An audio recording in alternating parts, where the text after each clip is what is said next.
Assalamualaikum warahmatullahi wabarakatuh. Pemirsa, subscriber Dongeng Sunda Mang Cecep Gorobacep anu satia satuhu manco di mana wae ayana. Dina dangat ayeuna urang neraskeun hanca dongeng Siti Nurani bagian ke-15. Ieu yasana Bapak A. Tholib. Sateuacan dipedar ieu dongengna sakumaha biasa ngaturkeun rebu nuhun laksa ketika bingahan ka anu tos satia satuhu manco ngomen oge ngalaik ieu dongeng-dongeng Mang Cecep Gorobacep. Mudah-mudahan eta kasayan dibalas ku Gusti Anu Maha Suci. Amin ya Allah ya Rabbal alamin. Sumangga supados teu nyangkolong teuing kana waktos wilujeng ngadangukeun.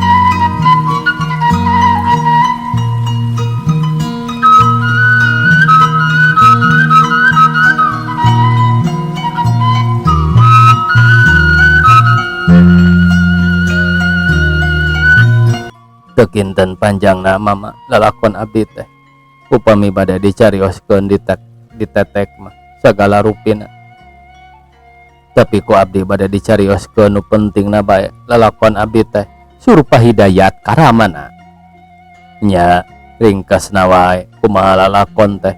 Mama jeung ibu panasaran, ujang teh ku ibu jeung mama dianggap geus eueuh bae tadina mah. Bubuhan zaman riweuh keneh atuh harita mah loba bejana geuning saurah mana.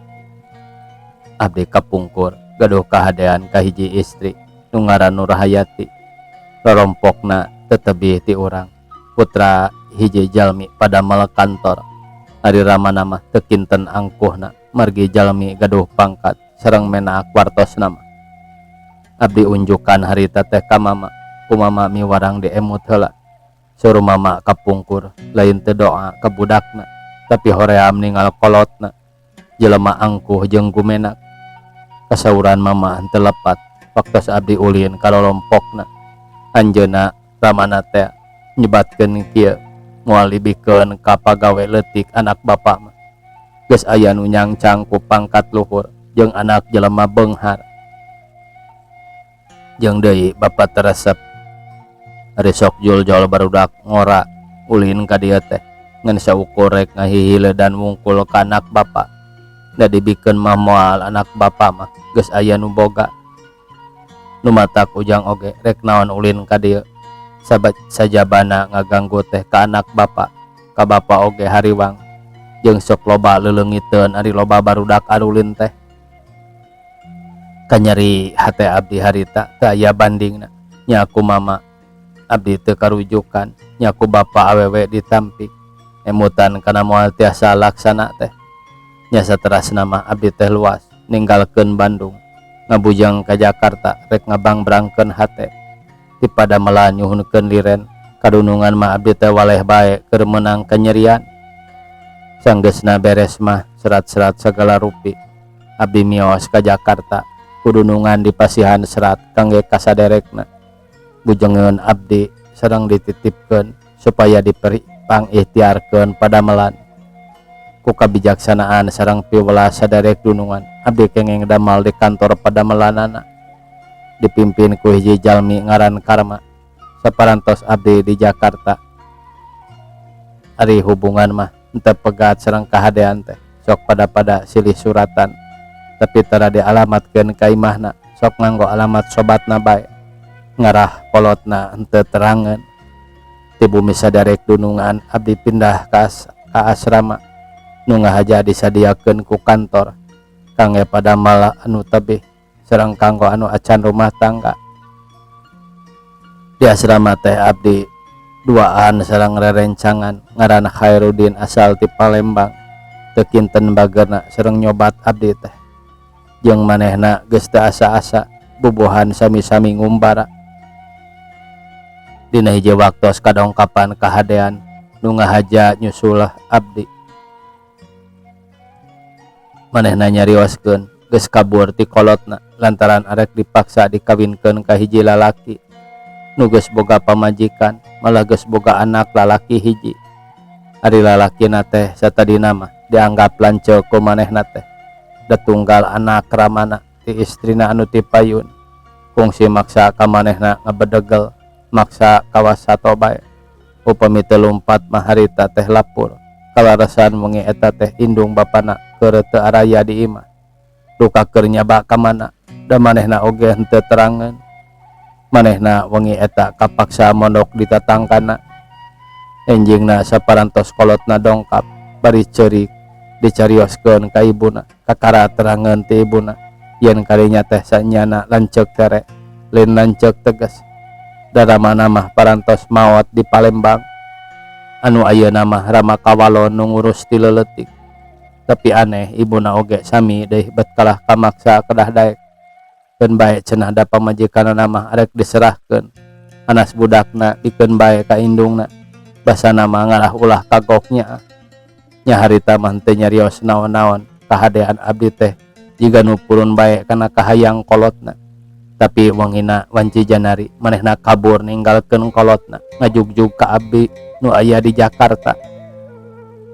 Ku akal sareng ikhtiar sobat teh abdi teh teras bae kawin rencepan kalawan make wali hakim saksina nya sobat abdi teh.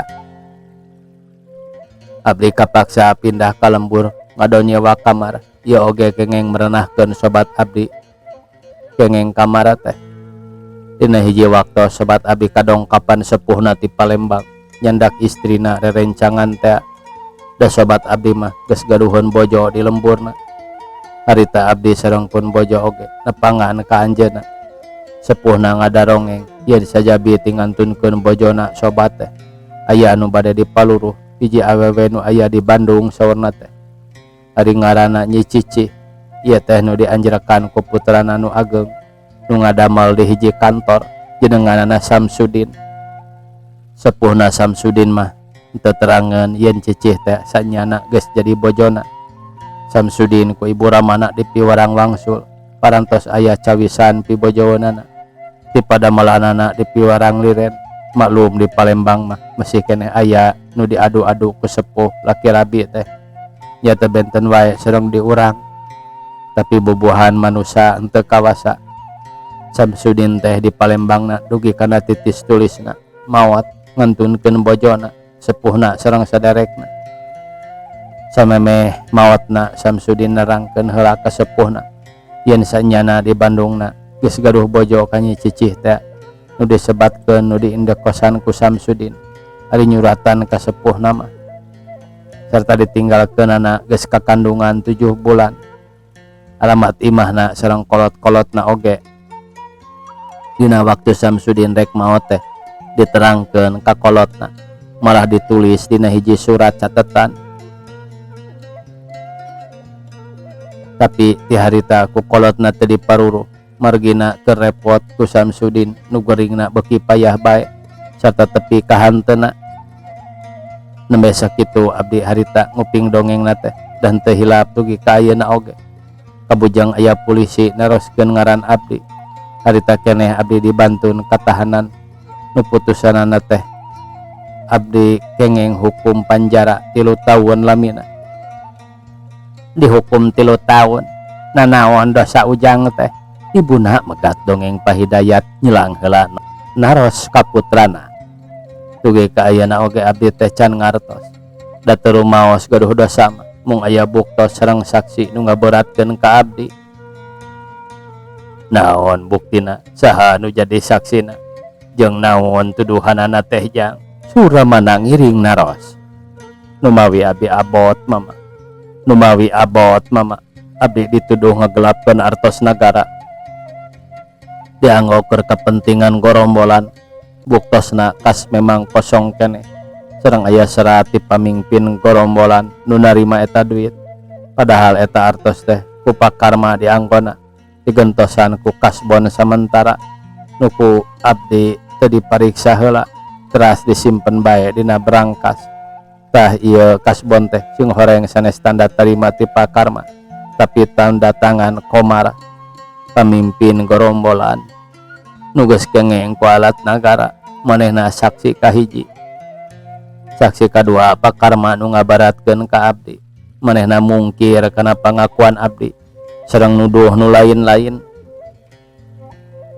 abdi ngalakonan hukuman nugi kasaepna nya ti Cipinang nutupkeunana abdi henteu wangsul ka Bandung tapi muru sobat ya tek naroskeun kaayaan pun bojo henteu nyampak mung kengeng keterangan ti sobat ya yen saminggu abdi ditahan kadongkapan pakarma malah dongkapna ka anjeunna teh sering dina hiji waktu sangkemna kabur pun bojo teh nyandak pakaian abdi sareng gaduhna nya abdi dimodalan ku sobat ku Hairudin dugi ka aya milikna dagang teh majeng agengan nu saterasna sobat oge ngiring dagang sasarengan dugi ka ayeuna ke rada teu kaharti ku mama kabur kumaha tah Nur Hayati teh suramana megat kalimah putrana mangga mang cobi carioskeun kapun bapa kumaha margina Nur Hayati kabur teh Hidayat mi warang sasauran nyarioskeun lalakonna ka Pak Hairudin nu harita kaleresan ngiring ieu harita teh Jang Hidayat eta kajadian teh saparantos 2 minggu ujang ditahan pakarma dongkap ka rompok nyarioskeun teu nyangka cenah ku kalakuan ujang sakitu sapopoe aya dina panalingaan manehna bisa hubungan jeung gorombolan malah make ngagunakeun kas kantor sagala kumbang dijawab kieu harita teh eta mah teu kaharti teu sapopoena oge Hidayat mah jeung kuring manehna tara ingkah ti imah malah acan manggihan aya saurang-urang acan jelema nu nganjang sumawana lamun hubungan teh dijawab kitu teh manehna juga nu ngewa ka emang manehna henteu terus nyarita tina perkara eta nya nanyakeun ujang boga pamajikan henteuna dume harita di emang oge cenah nu ditaksir lengoh teh bet boga pamajikan kumang dijawab kieu harita teh kalawan satarabasna nyaeta puguh abdi oge mangkarunyakeun ka pamajikanana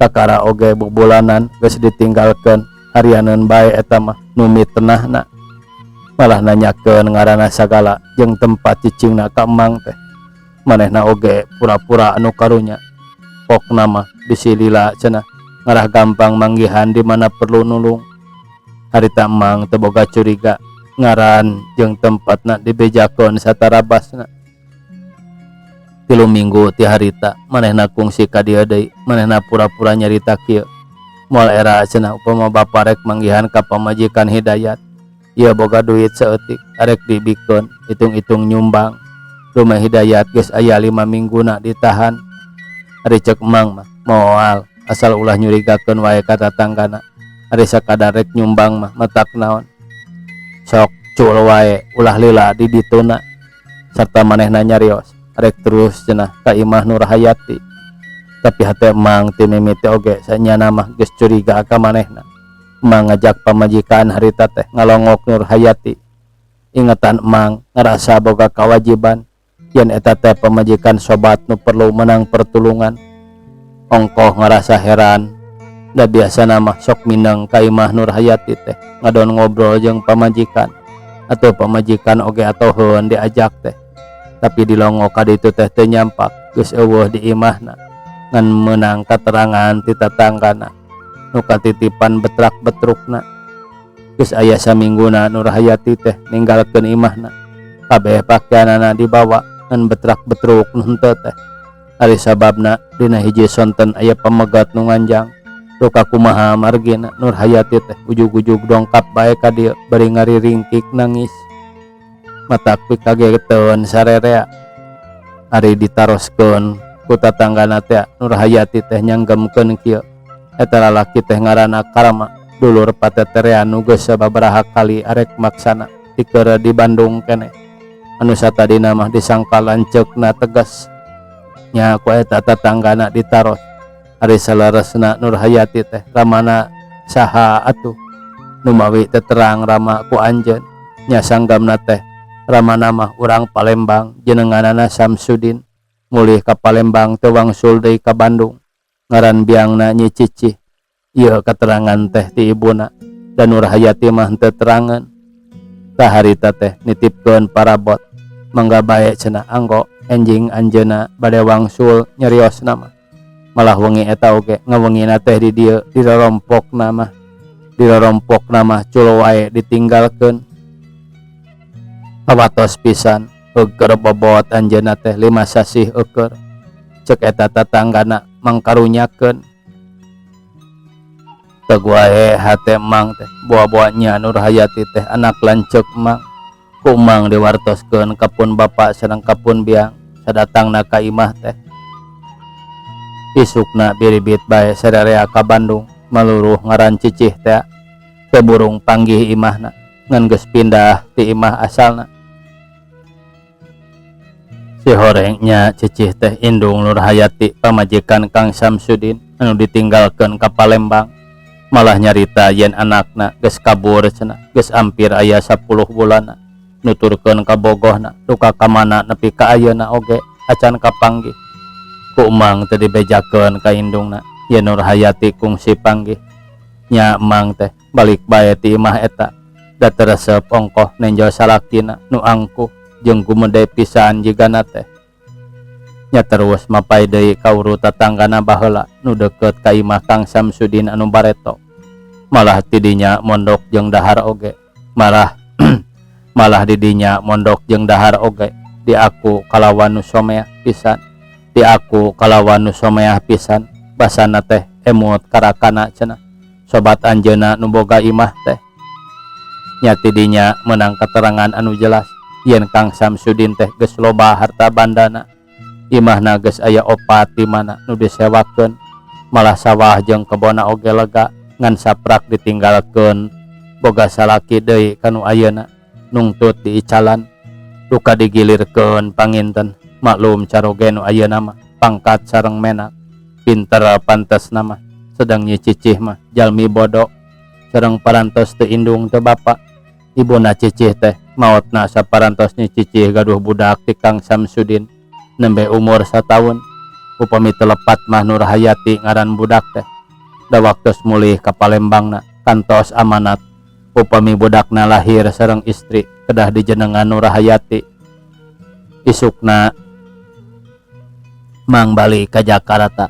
kalawan pinuh keyakinan yen Nur Hayati pamajikan Hidayat teh nu dikawinkeun ku emang geus henteu ham-ham deui eta teh alo emang sanajan ngora keneh hak jadi wali manehna ngaganti bapana tah mung sakitu nu kapendak laratan Nur Hayati teh tapi teu kuhan teu datang ka Jakarta teh mang kungsi ditahan deui pajar emang sapongkol jeung Hidayat tapi henteu lila dibebaskeun deui teug wae emang dina hate ieu teh kabeh oge pagawean si Karma dulur terena alo emang nya emang teh ikhtiar mah aya neangan Nur Hayati tapi tepi ka ayeuna oge lapur teu panggih deui ngan panggih jeung anakna Nurani jeung si Karma oge emang teh teu panggih deui da manehna kaburu naek pangkat digawena dioper ka Bandung nya saterusna mah lilana geus genep tahun Hidayat kaluar tina hukuman serta dimodalan usaha nepi ka ayeuna babarengan jeung emang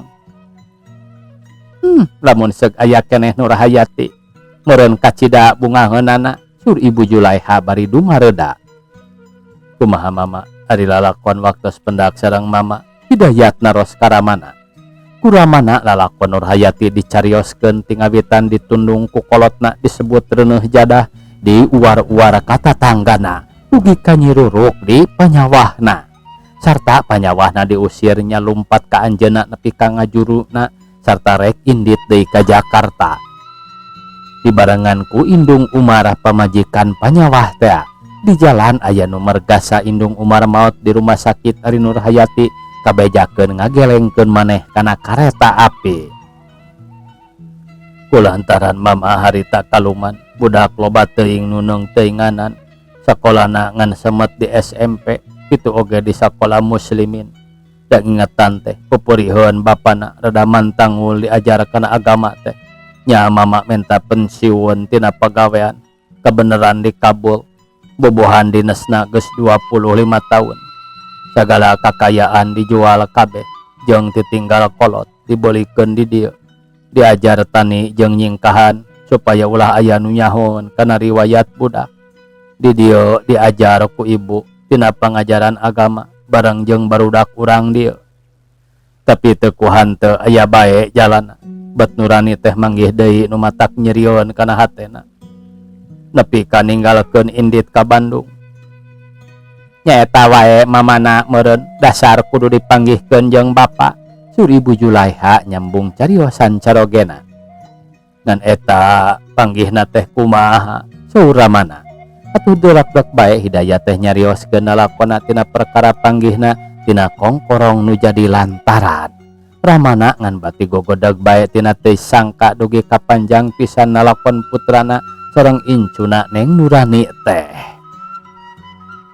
Ari eta Hidayat boga kongkorong teh ti mana da mama mah teu kabejaan Hidayat boga nu kitu eta oge kalaresan mama sapertos anu diparengkeun bae ku kersana pangeran. Aya hiji lalaki mamawa cepuk maksudna bade diical ka ceuk onah nya cios namah dipeser ku abdi di kamar abdi dialak ilik dipencet pelebah gambar kembangna bet ngejepret muka dilebatna pinuh ku kapas dipake muntel kongkorong sareng gagantelna serta ku abdi dikaluarkeun abdi kaget teu nyangka saeutik-eutik acan di jerona eta cepuk teh bet aya eusian kongkorong nu sakitu alusna.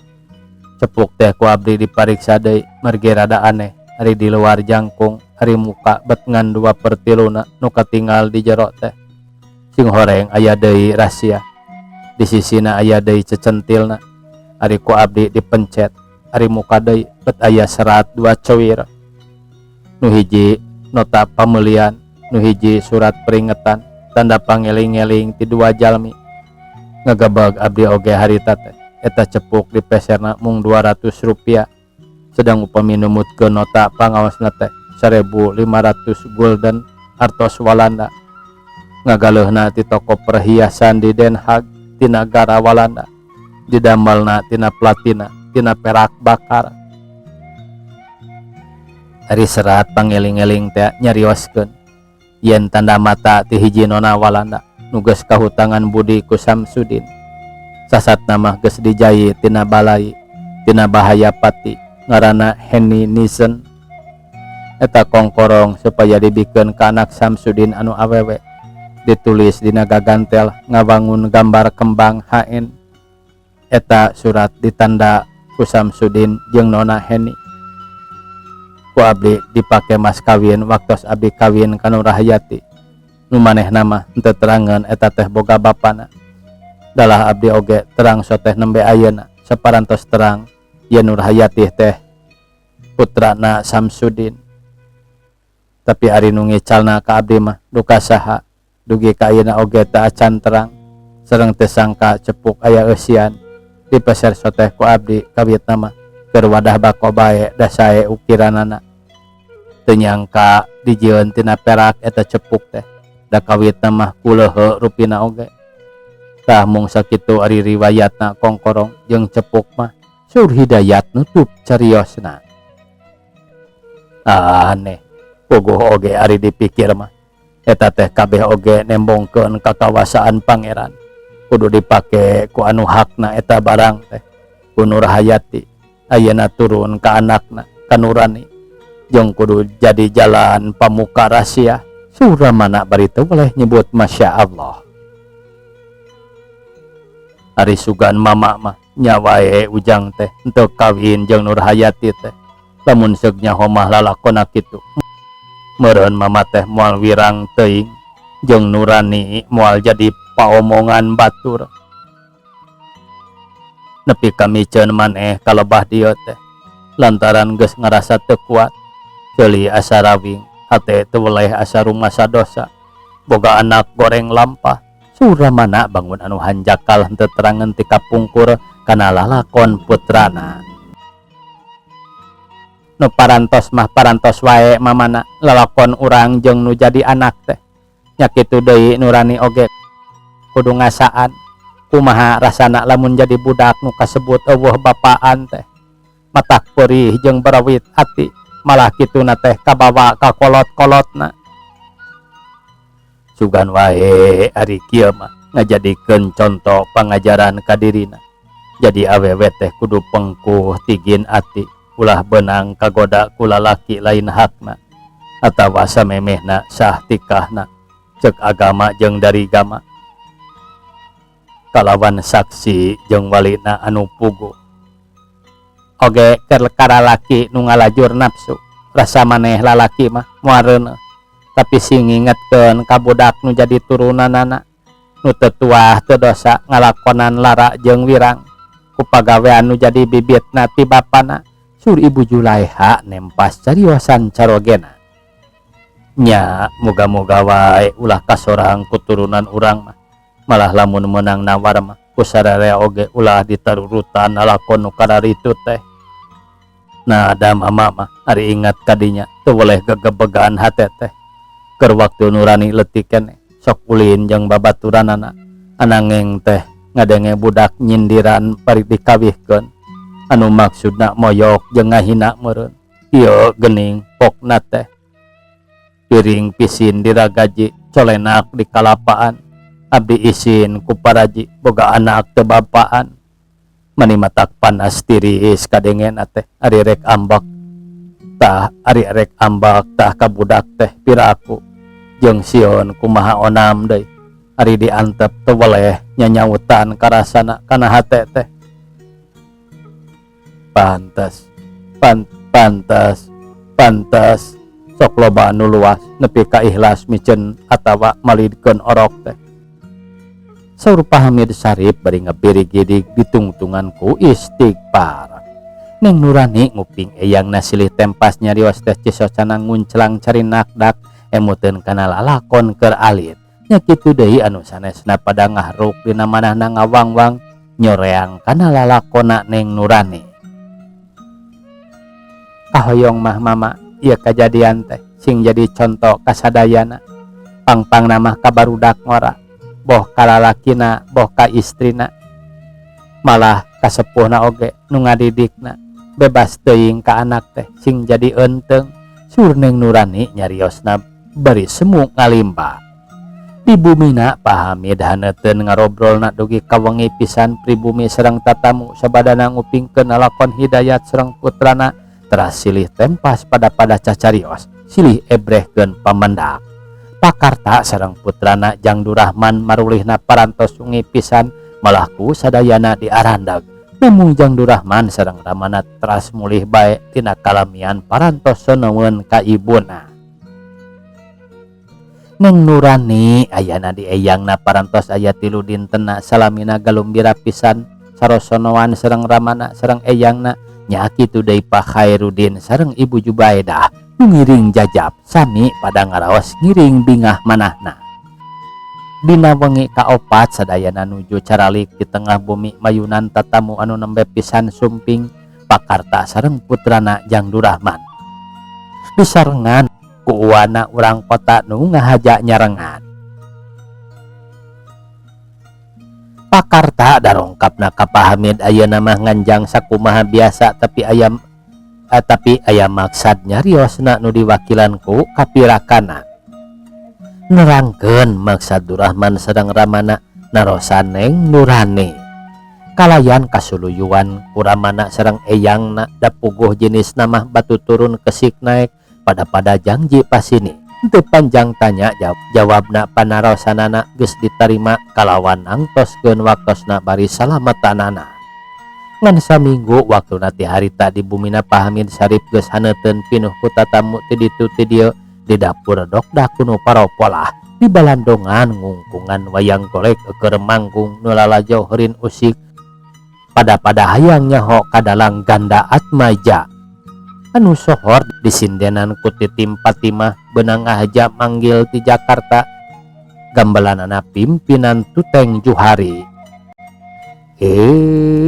Waktosna kabujang saya pamirsa, sakitu anu tiasa kapihatur. Wassalamualaikum warahmatullahi wabarakatuh.